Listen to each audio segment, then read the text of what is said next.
And hello, welcome to the second half as the whistle blows for one last time to save the final shots coming.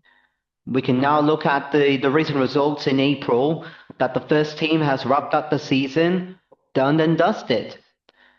And especially Gwen will provide on the reserves how they're doing the recent matches before announcing what she wants everyone to do for the final games and look forward to the most. And we'll ask Saskia how's Brentford been doing during this second half of the season very soon. So now let's look at the first team results as follows. It starts off with at home against Norwich in the last Sunday at Champion Hill, losing 4-1, and then followed by the last home game on the midweek Wednesday evening against Chatham Town during stalemate, no goals, and followed by the last away game against Actians just up the road in Greenford, losing 3-0. Now the first team are, I thought they were eighth place, but correctly I have been corrected. It's ninth place with 7 wins, 3 draws, and 12 losses. So Zara, let's look at the that Sunday against Norwich, where I was coming back from Norfolk with Fulham Foundation, and I was late into the game when I heard Norwich were leading 2-1 before half-time, with Cruz Fagan scoring the equaliser originally, and then Norwich doubled the lead in the second half on a high for them, securing the promotion playoff. That must have been, I don't know what's the word, brutal, as I saw they score more from set pieces, and some players question about, goals, why they stood, that went away. But the rest, however, they were like, normal. And Yeah, why is the ref sent players at rear and was it Lauren as well to the sin bins? Why is that? right. I mean, yes, it was a very frustrating game, and I think especially as a goalkeeper to concede only from set pieces and not from open play, that's particularly frustrating. Um, I mean, it was a very high emotion game, I think. And I think there were a lot of questions about the ref, but at the end of the day, I think that that is a factor that you cannot control. And I think we maybe as a team should have done better at, you know, controlling um, the emotions of the game. And I think that's what we definitely did better against Chatham. Which is good. But yeah, definitely frustrating to not get a win or reduce the number of goals conceded, especially because it was our last Sunday game of this season. But kind of looking past that, it was really great to see all of the fans out, and we had a really high attendance on that day. I think it might have been the best of the season, but it was a great kind of opportunity to have. We had such cute mascots come with us. It was so great to have them with us, and the fans were great, and the weather was great. It was just a real shame that we couldn't bring back the win for everyone. Yeah, I mean, it was very, very hard to see that loss.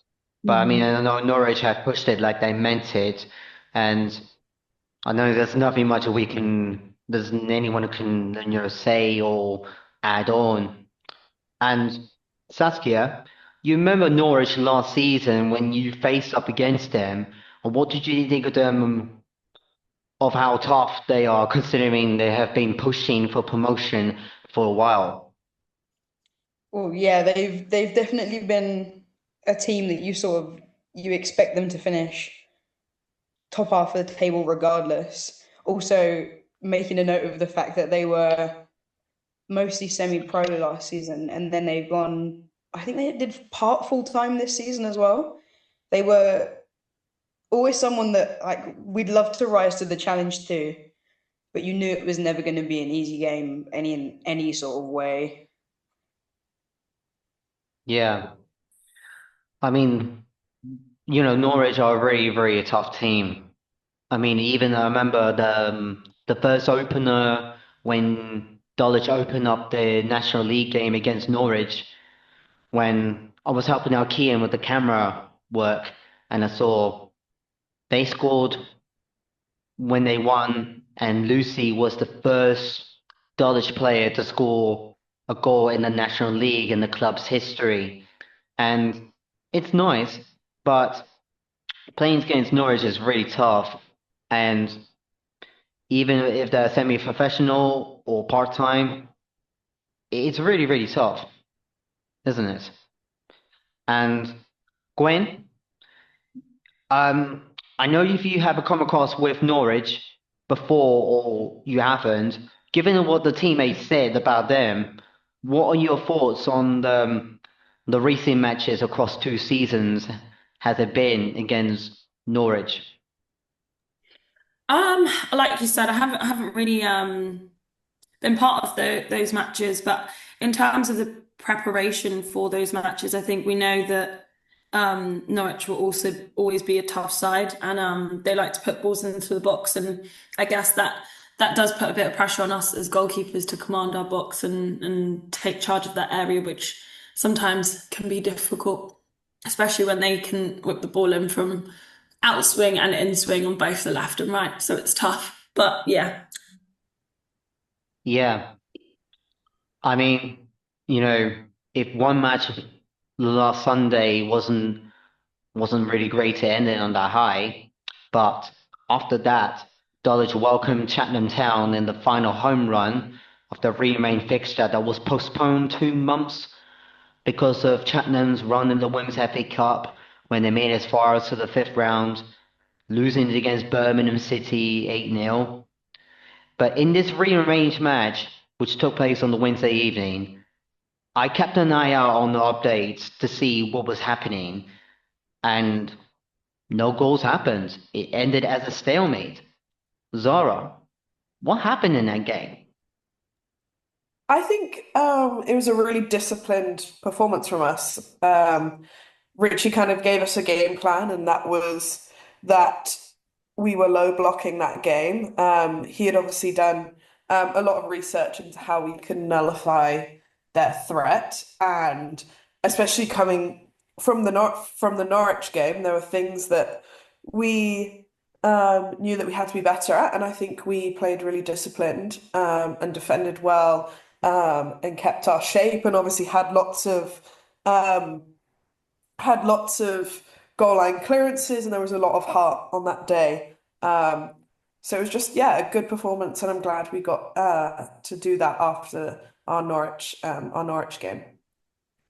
And Saskia, you also know how tough Cheltenham are when you encounter them recently, like between last year and a bit this year, well, this season. I recall, going to Cheltenham myself, although I never really liked the distance if it's on the Wednesday evening, as it should have been better off on the weekend.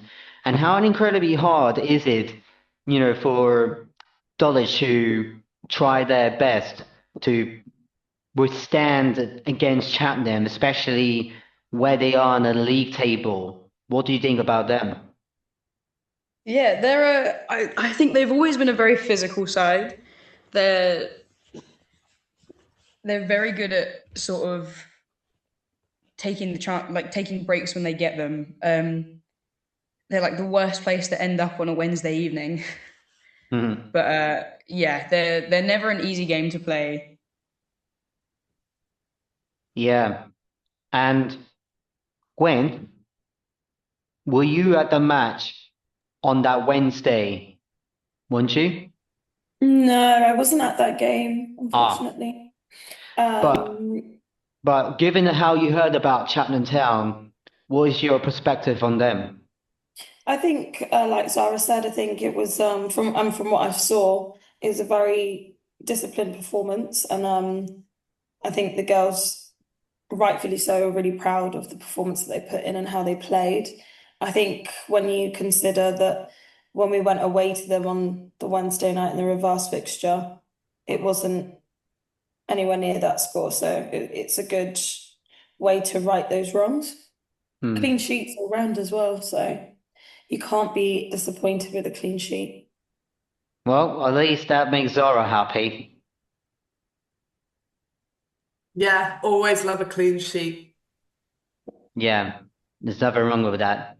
Even if you don't get a win, but at least if it remains goalless, clean sheet is the best thing. Right, and that's all you can do as a goalkeeper. That's kind of the biggest impact that you can have. So for a goalkeeper, a clean sheet is kind of a success. Yeah. And finally, Dulwich travelled in a not so distance in Greenford where they played against Actians, and it ended on a blunt note, losing 3-0. I missed the opening goal, which I heard the fans said it was a soft penalty prior to half-time. And then by the second half, they doubled the lead through set pieces, which another set pieces on Zara, you must have been feeling that frustrated that it happened again. How would you describe that game?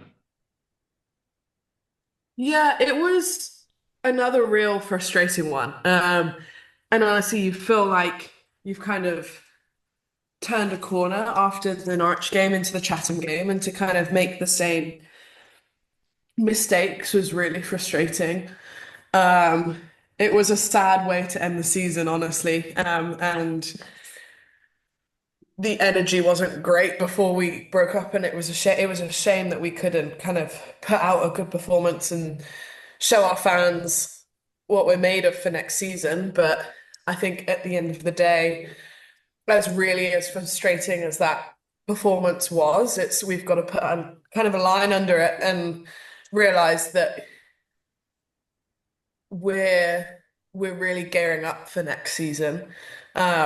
And we'll take that game, and we'll kind of take everything that's happened this season, um, and work over the break, and come back stronger, and hopefully be really successful next season.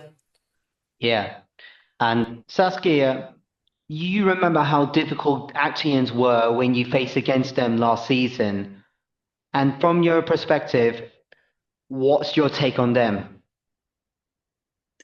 Yeah, so to be honest, I'm a bit like a sieve with past games, not very good at retaining information, but I remember them being quite an inconsistent team, which I honestly think it's harder to prepare for teams that you don't quite know how they're going to turn up on the day. Like if you know a Hmm. team such as Fulham or Norwich are going to be dominant, you sort of know what to expect, but a team that's got the capability but doesn't always execute it, I always find it's harder to sort of to come in knowing how to approach the game and what to expect and what sort of mindset you need to be in. Yeah. I mean, I don't know much about Actians, but even last season when they won against Dulwich, when you were playing last season at Rectory Park by a single goal, and to be honest, that was a little bit difficult to say. And even like this year, they beat Dulwich in double set of the matches, one at home and one at their new ground in North Greenford United's grounds. And to be honest, I mean, they are a bit like hot and cold. Whenever they played against Fulham, for example, when I went up to see that match during, was it the first game of, it was like a couple of days before, no, after New Year's Day, they annihilated them 5-0. And I'm not sure, it just depends like what day any teams who are not as like big as Fulham or Norwich can turn up on either day. Sometimes it's like you just don't know. Like they what type of team they would turn up. But in that final game, just gone, they celebrated while like they won the final. And honestly, I know how they feel, but I feel the frustration from the players, how they all feel like really disappointed. And as a fan of myself, when I checked on them, I always make sure they're all right, even if they might not feel how they want to. talk about something else, but they do know they appreciate the fans to make sure, they're all right. I mean, don't you agree, Seth and Zara? Yeah, I'd say so. Yeah, I think things like that are important as well. Yeah. And don't you agree, Zara? Yeah, I totally agree. And Gwen, you are familiar with the acting in reserves, aren't you? Yeah, we played against them a couple of times, yeah. And from your perspective, how do you see them as a team? And are they like the first team, or depends on which players they have? I will say I'm similar to Sass in the respect of if I play games, a lot of the time I do forget exactly what happens and the ins and outs of everything. Um, but I think their reserve team and their first team are very different. Um, but similar in the fact that they either turn up or they don't turn up. It's never consistent. They lack consistency. Hmm. Because I recalled, what was that recent match that you played against them when the reserves were leading until they pulled two more goals back. And I remember, was it on Instagram story that you said, I think you expressed some frustration when it's like, oh my God, what just happened there? Did you felt frustrated when the team were leading, but then somehow the team were either consistent or not a consistent, somehow pulled back like a point is like a win for them and a loss for you? If I'm honest, Johnny, I really don't remember. Well, I remember I saw something like you were leading, but then they pulled back to get a point, and that must have been Yeah, it's like always disappointing disappointing. when that happens, yeah. Yeah, I totally understand. Like, it's frustrating, and honestly, I don't really. Well, I wouldn't understand if I was in that position. If I was to remain as a keeper, I would feel frustrated. I mean, I can't recall when was the last time I had that moment when we were leading with my previous team, and then somehow they came back somehow surprisingly, even though nobody think they were going to do that. But it's like frustrating. And I mean, I feel frustrated, but honestly, it's not your fault. Like, if goals happens like that, for everyone, you know, it's just like it is what it is. Sometimes we can have mistakes, but sometimes we don't. Um, we can't be too hard on ourselves. Only just, it's a team effort in the end of the day, and how everyone did, they learn and grow. So the first team season is over. But not everything is over. Now, Gwen, we can now talk about the space reserves from your perspective, as we're going to read the recent results as follows. Now, you started off playing against Clapton CFC at their ground, which was a draw, 1-1, followed by another away game against Camden Town during a stalemate, and then followed by the last home match at the training centre, playing against Hackney, losing by 2-1. And the team are currently eighth place with 6 wins, 3 draws, and I thought I counted like how many losses there were, but I counted to clarify myself. It was 10 losses. So Gwen, you have been with them in their matches majority throughout the season, apart from a few times when you had some setbacks or some injuries and here and there. How did you find that this season was reserved so far? Like you said, it's been ups and downs with injuries, concussions, and all sorts.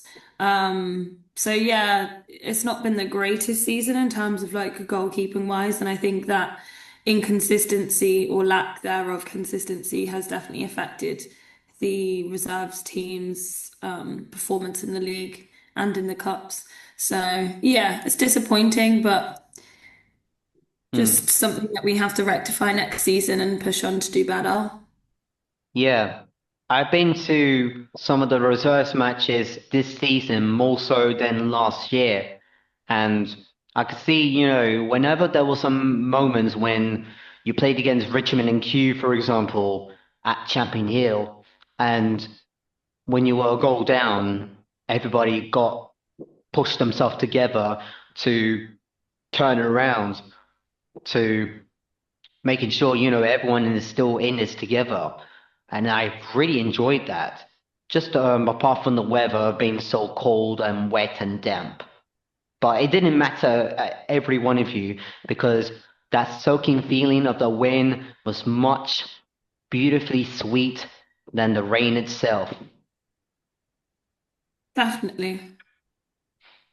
Definitely. And Zara, you played with the reserves this season when Gwen wasn't available and sometimes occasionally taking turns. What do you think of them as a team compared to the first team this season for you? Yeah, I mean, I love all the people in the reserves. I think that's what's really special about Dulwich is it's just a group of really great girls. And I came to this club to kind of find my joy for football back again. And you can really tell that people here love football and they care about each other. So I think that's very similar across both teams, which is really refreshing. Yeah, I remember there was this match when you were playing with the reserves when Gwen wasn't available at the time. It was in November. You played against Camden Town, where you were leading, but then Camden turned around and pulled a comeback win. And I think there was a penalty was awarded, then which they converted it, and which I can't remember you saved it or you went the other way. I mean, it was it was so close that game, and I thought Dulwich should have won that, but it's so very hard. Like again, sometimes you just don't know until which team turns up. I mean, how do you describe that match? I'm not gonna lie, I'm gonna agree with the others and say I have zero recollection of that. That was a very long time ago. Sorry. Well, I didn't remember I was at that match, so probably I have more Yeah, good I probably recollection don't of what necessarily happened. agree. Yeah. It was Yeah, a home game? Was it a it home was game? a home game. Yeah, Okay. I played on the smaller pitch. the smaller pitch. Yeah, I Okay. played on the smaller pitch closer to the gate. Okay. That's okay. I think I do. Yeah, I can remember it, but not exactly the the turn of plays. And Saskia, you have seen the reserves when you first started playing with the first team, and before you went to Brentford in the second half of the season, you were playing with them like a couple of games here and there with the reserves early on in the season. And what do you think of them as a team? Yeah, just sort of echoing Zara's point. I mean, like they're just a lovely group of girls. The vibes are always immaculate.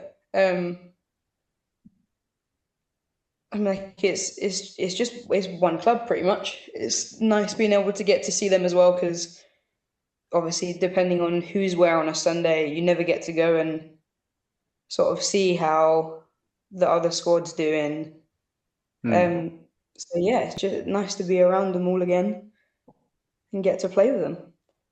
I do know the reserves in the first team. See, they have players now, hopping in and out. Wherever, say, for example, who's that player who just recently moved up from the reserves to the first team, given them much recent games? Was it? Oh, I can't remember her name. Iana. That's it. I mean, she's been impressive in the reserves, and then somehow Richie has given her a good game of runs with the first team. Like some of them can be can be like all of them can be strong enough to be the first team, but depends on logistics of how can they do, like, week in, week out, depending on can they do for much. Don't you think, Gwen? Yeah, definitely. I think there's a lot of quality. I think the main difference between the first team is just that commitment and that attention to detail. I think there's a lot more commitment, a lot of more hard work, a lot more research that goes into how we tactically set up for the first team.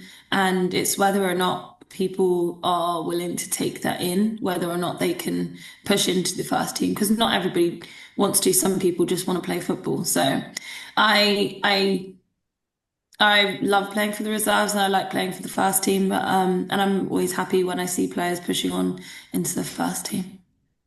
Well, Gwen, can you tell us what is happening with the reserves with their last game, or should we say the final game?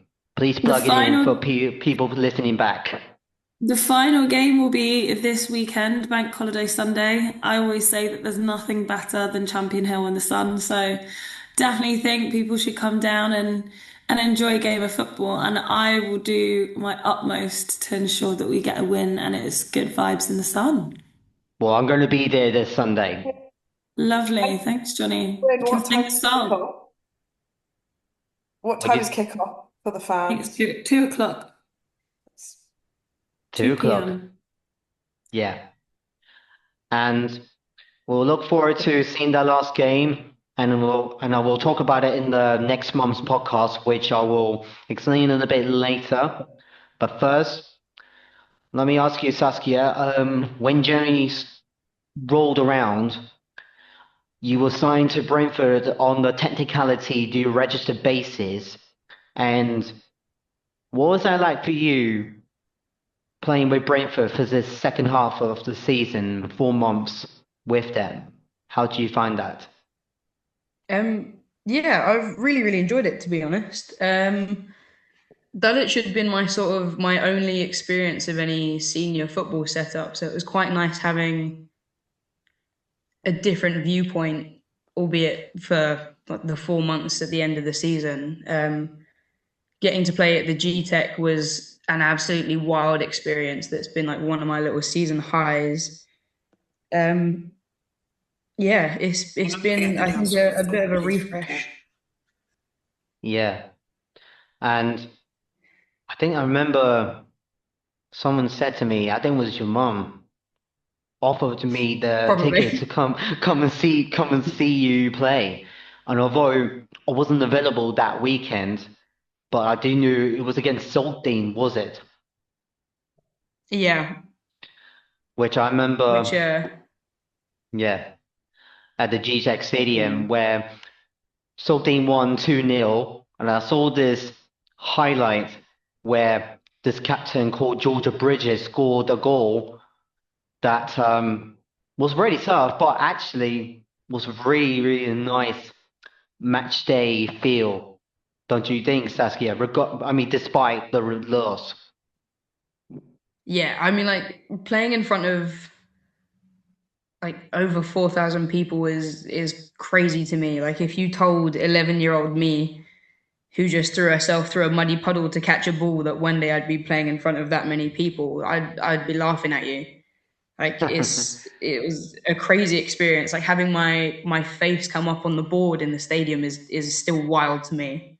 Yeah, and I wanted to come and see you how you are, which I did when you played against Sutton United at Gandergreen Lane, where you won 2-0, and your favorite thing you love the most, a clean sheet.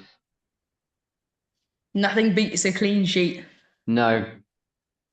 So so if I was to bet you made a clean sheet, I would give you the money right away.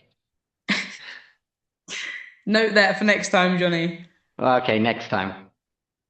And yeah, just before we end, I'd like to provide an update on the Dulwich Hamlet news on their front of shirt sponsor with De facto Records decided to call it a day to end it on the 9-year partnership. which it all started back when it was a back of the shirt sponsor for the women's side, which I can tell it was 2 years before the existing team under the former name of AFC Phoenix merged with Dulwich Hamlet that carried on the sponsor for the men's side as well. But the front of the shirt did not happen until 4 years ago. With the news, given that, all three of you wore the shirt with the big logo displayed across your chest, like, how would you feel, like, next season, without the shirt sponsor with Defector Records name across? It would feel a bit different. What do you all think? Yeah, definitely it will be different. But I think in football a lot of things do run its course, and I think it just means that it's a new opportunity for a new sponsor to come in and make a different feel, and create something that we all love putting on. Saskia? Don't know. I couldn't have followed that. Couldn't have said that any better, to be honest. Yeah, I think there's usually so much change anyway. And like even looking around the stadium, seeing all the new things that have been put up and sponsors that have come and gone. I think having 9 years of a solid sponsor is crazy anyway. But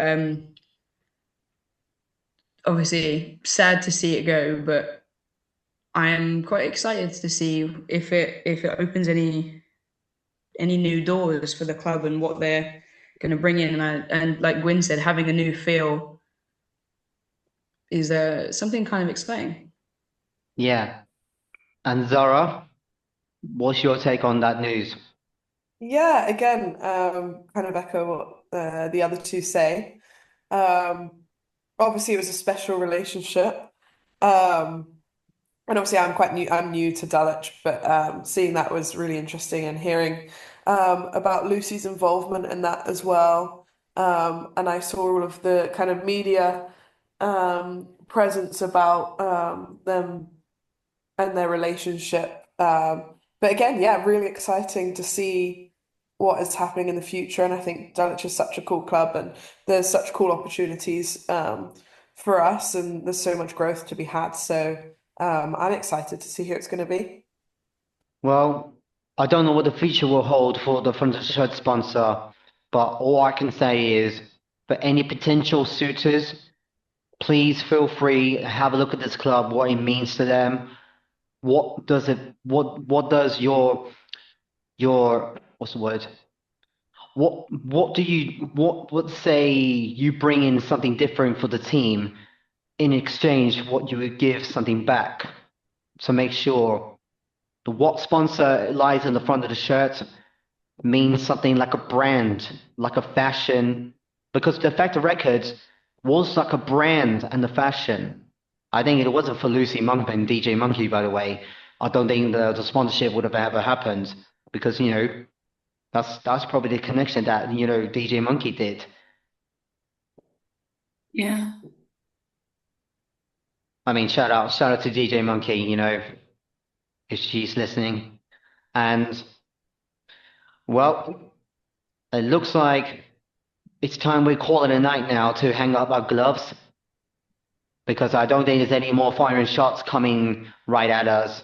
So the first team season's all done, but the reserves has got one last game left to go because Gwen is telling you all now to get your tickets and start going to Champion Hill on the glorious Sunday afternoon. Even if the weather's going to be sunny or it's going to be raining, which I did check the rain is going to be happening, but sometimes British weather, they're unpredictable. So believe in what you see, not what you heard. But otherwise, I want to say thank you to my lovely legendary goalies, Saskia, Gwen, and Zara for coming on. So thank you. Thanks so much for having Thanks us. for having us. For having us, Johnny. You're an honorary member of the GK Union. Woo-hoo! Yes. Woohoo! If I have not given up as a goalie, I'll definitely definitely be in the full house of the GKs. Yeah. Supposed to be.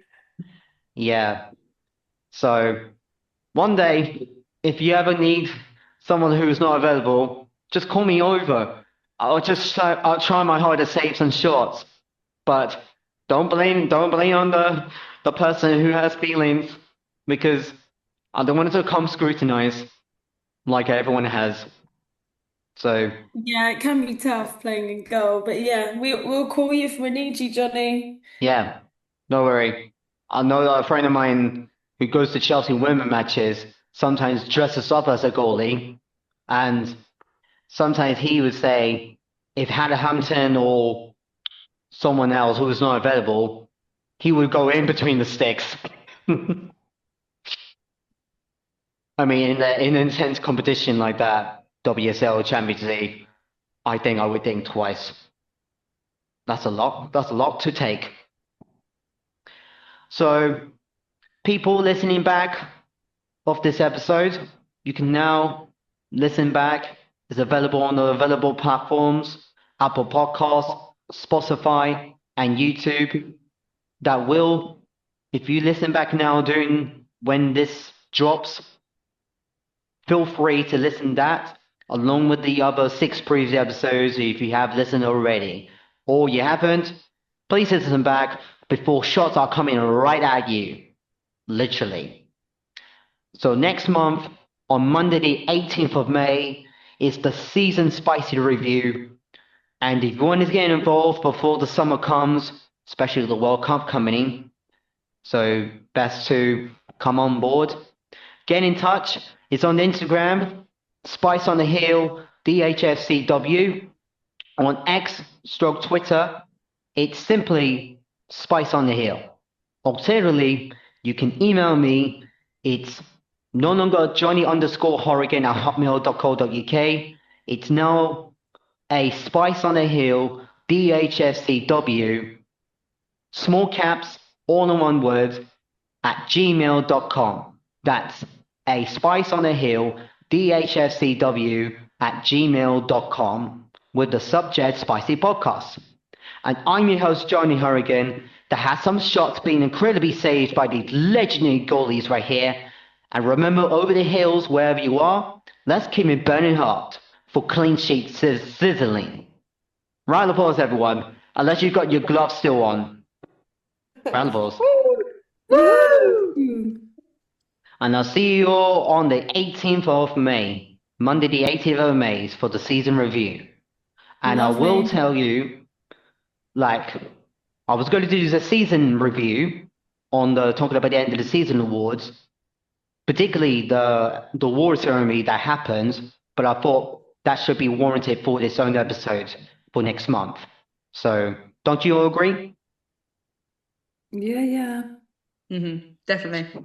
So I'm not going to make a replica of awards that's already been happened, but I'll make up something for my own. Something good, something spicy. Otherwise, take care everybody. Bye bye.